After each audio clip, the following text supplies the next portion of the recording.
ഒമാനിൽ പൊതുസ്ഥലത്ത് വാഹനങ്ങൾ കഴുകുന്നവർക്ക് മുന്നറിയിപ്പുമായ മസ്കറ്റ് മുനിസിപ്പാലിറ്റി. വാഹനങ്ങൾ വൃത്തിയാക്കാൻ അനുവദിച്ചിരിക്കുന്ന സ്ഥലങ്ങൾ മാത്രം ഉപയോഗിക്കണമെന്നും നിയമലംഘകർക്കെതിരെ ശക്തമായ നടപടി സ്വീകരിക്കുമെന്നും മുനിസിപ്പാലിറ്റി അറിയിച്ചു.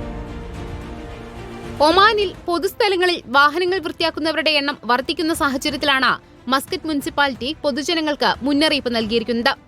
പ്രഷർ പമ്പുകൾ ഉപയോഗിച്ച പൊതുസ്ഥലങ്ങൾ, കെട്ടിടങ്ങൾക്ക് മുൻവശം, റോഡ് എന്നിവിടങ്ങളിൽ വാഹനം വൃത്തിയാക്കുന്നത് പൂർണ്ണമായും നിരോധിച്ചതായി മുനിസിപ്പാലിറ്റി ഉത്തരവിലൂടെ വ്യക്തമാക്കി.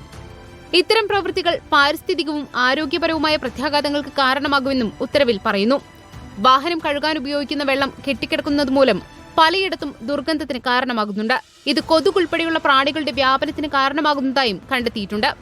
ഇത്തരം പ്രവൃത്തികൾ നഗരത്തിന്റെ സൗന്ദര്യാത്മകത നശിപ്പിക്കുമെന്നും അധികൃതർ ചൂണ്ടിക്കാട്ടി.